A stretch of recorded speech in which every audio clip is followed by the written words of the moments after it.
ഈശോയിൽ ഏറ്റവും സ്നേഹം നിറഞ്ഞവരെ, ഈശോയുടെ പീഡാസഹനങ്ങളെക്കുറിച്ച് ധ്യാനിക്കുന്ന നോമ്പ് കാലത്തിലൂടെയാണ് നമ്മൾ കടന്നു പോകുന്നത്. പ്രധാനമായും ഈശോ നമ്മുടെ പാപങ്ങൾക്ക് വേണ്ടി സഹിച്ച ആ ഓർമ്മകളാണ് നമ്മുടെ മനസ്സിലേക്ക് ഈ കാലഘട്ടത്തിൽ നമ്മൾ കൊണ്ടുവരുന്നത്. ഈശോ എത്ര തീക്ഷ്ണമായി, എത്ര തീവ്രമായി സഹിച്ചു എന്നാണ് പലപ്പോഴും നമ്മൾ ധ്യാനിക്കാറുള്ളത്. പക്ഷേ സഹനങ്ങളുടെ തീവ്രതയല്ല, മറിച്ച് സഹനത്തോടുള്ള മനോഭാവമാണ് സഹനത്തെ രക്ഷാകരമാക്കി തീർക്കുന്നത്. ഈശോയ്ക്ക് മുമ്പും പലരും കുരിശിൽ ക്രൂശിതരായിട്ടുണ്ട്. ഈശോയ്ക്ക് ശേഷവും പലരും ഗാഗുൽത്താമല കയറിയിട്ടുണ്ട്. പക്ഷേ ഈശോയുടെ കുരിശിനെയും സഹനങ്ങളെയും കുറിച്ച് മാത്രമാണ് നൂറ്റാണ്ടുകളായി ലോകം ധ്യാനിക്കുന്നത്. എന്താണ് ഈശോയുടെ സഹനങ്ങളെ ഇത്ര വ്യതിരക്തമാക്കുന്നത്?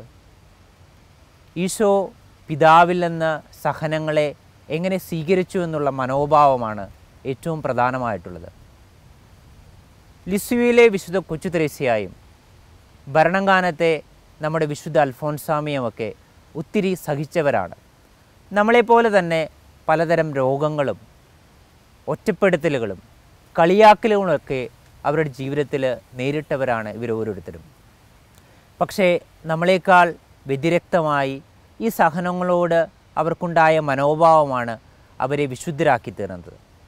യോഹന്നാൻ്റെ സുവിശേഷത്തിൽ ഈശോ പറയുന്നത് ഇങ്ങനെയാണ്: എൻ്റെ പിതാവ് എനിക്ക് തന്ന പാനപാത്രം ഞാൻ കുടിക്കേണ്ടതല്ലയോ? എൻ്റെ പിതാവ് അറിയാതെ ഒന്നും സംഭവിക്കുന്നില്ല എന്നുള്ള ഉറച്ച ബോധ്യമുള്ള ഒരു വ്യക്തിയായിരുന്നു നമ്മുടെ ഈശോ. പ്രിയമുള്ളവരെ, സഹനങ്ങൾ വരുമ്പോൾ നമ്മുടെ ഒരു ഭയം എന്താണ്? എല്ലാം കൈവിട്ടുപോയി, ദൈവത്തിൻ്റെ കയ്യിൽ നിന്നും പോലും കാര്യങ്ങൾ കൈവിട്ടുപോയി എന്നുള്ളൊരു ഭയമാണ് നമ്മളെ നയിക്കുന്നത്.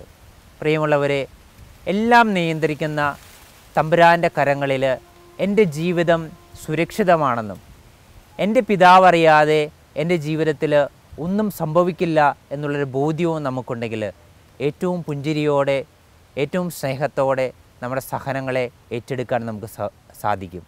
പ്രിയമുള്ളവരെ, നമ്മുടെ സഹനങ്ങൾ എന്തുമാകട്ടെ, ഈശോയ്ക്കുണ്ടായിരുന്ന ഈ മനോഭാവത്തോടെ, നമ്മുടെ മുമ്പേ സഞ്ചരിച്ച വിശുദ്ധർക്കുണ്ടായ ഈ മനോഭാവത്തോടെ നമ്മുടെ സഹനങ്ങളെ ഏറ്റവും സ്നേഹത്തോടെ ഏറ്റെടുക്കാനുള്ള കൃപയ്ക്ക് വേണ്ടി ഈ നോമ്പുകാലത്ത് കർത്താവിനോട് നമുക്ക് പ്രത്യേകമായി പ്രാർത്ഥിക്കാം.